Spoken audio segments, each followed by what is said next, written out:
In 1977, a 3-year-old me went to see a film called Star Wars. It changed my life. It made me love sci-fi and also the cinema. And it also began a lifelong love affair with a franchise that is, even I have to admit, often a bit silly. Although it is rarely less than entertaining. Now, before fans all over the known universe start shouting at me, come on, really? It's a film about space wizards. It's not a documentary. Just enjoy it for what it is. 40 years on, and The Last Jedi is loved by the critics, but a quick Google search will show you just how divided fan opinion is. There's definitely a disturbance in the Force on this one.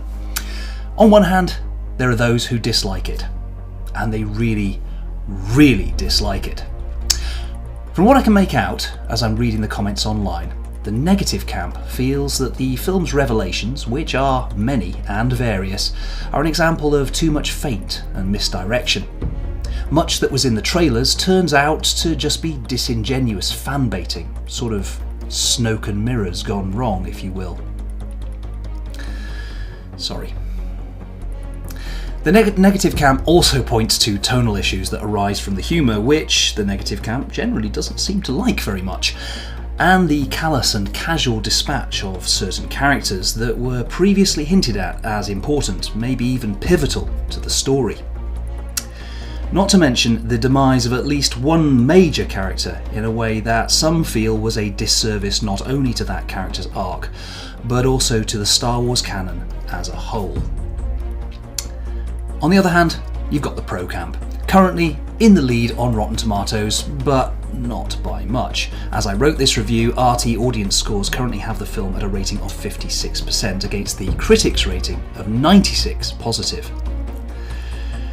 The pro camp's comments suggest that those who like the film are actually quite pleased that they went to see a movie where, despite having seen the trailers and listened to all of that fan speculation for the last 2 years, they were actually still surprised by what happened.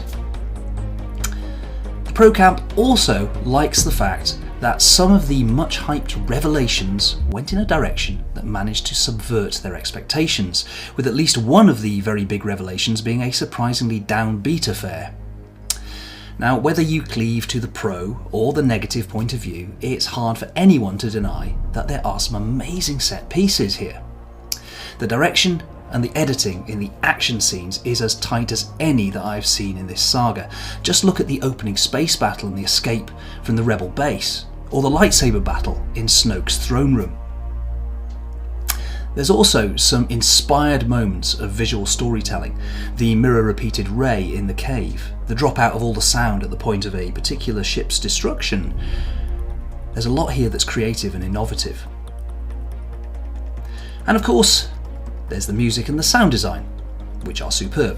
Which almost goes without saying, since that is a true constant of all 8 of the proper Star Wars episodes. I'm not going to mention spin-offs like Rogue One or the Ewok movies, where the sound design and particularly the music are less of a strength. On the other hand, you'd probably have to be a bit of a ninny not to recognise that there's also some flaws in The Last Jedi. For example, the whole subplot that involves the casino planet and Benicio del Toro's character. That's just a narrative strand that exists only to bring Rose, the excellent Kelly Marie Tran, and John Boyega's Finn closer together. And in that respect, I suppose it's a welcome bit of character development. And Boyega and Tran, who are 2 of the most likeable characters in the whole thing, would otherwise have very little to do in the movie. But it does almost nothing else. It's a narrative that could actually have been removed from the film, and the story would probably have been improved. The issues that the movie has with baggy pacing in the second act, they'd have been probably resolved by its removal. There's also an example of what I think of as clumsiness that really does jar, the bit with Leia's survival of the attack on the bridge of the rebel cruiser. It gives us a moment that's, well, frankly stupid. Despite these couple of valid criticisms, I find myself 100% in the pro camp. So much so that to my mind this is the 3rd best Star Wars film of all time. And the order of esteem in which I currently hold these films is as follows.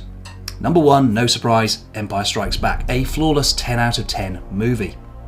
Number 2, A New Hope, 9 out of 10, still brilliant 40 years on, the movie that started it all, so it gets away with a couple of dodgy moments and perhaps scores more highly than it otherwise would. At number 3, as I've just said, The Last Jedi with 8 out of 10. A baggy second act and a couple of tonal issues do nothing to dampen the overall exuberance and brilliance of this film. It totally cements the new generation of Star Wars characters and fittingly sends off the old. That's my opinion anyway. Number 4, The Force Awakens with 7 out of 10. Being slightly too slavish a rerun of A New Hope does this otherwise excellent film no favours. At number 5 is The Return of the Jedi, also 7 out of 10. Even a jungle full of teddy bears cannot destroy the essential charisma and chemistry of the Han, Leia and Luke triumvirate. At number 6, it's Revenge of the Sith with 6 out of 10, the least weak of the 3 prequels. This film remains watchable despite the ever-punchable Hayden Christensen. At number 7, we have Attack of the Clones with 5 out of 10. It's largely forgettable, but it does have some great moments. And at number 8, down at the bottom, it's Phantom Menace, 3 out of 10, pretty awful, but perhaps bizarrely this film does remain watchable for 2 things: the excellent pod race and the Duel of the Fates. It is a weird fact that the weakest film in the whole saga has got the best lightsaber battle. Obviously, every single Star Wars fan out there is violently disagreeing with the order I've just put these films in, and the fact that I've given The Last Jedi 8 out of 10, and also with the fact that I've left out Rogue One from my list. But everybody's entitled to an opinion. And you know what? I respect yours. Please be respectful of mine.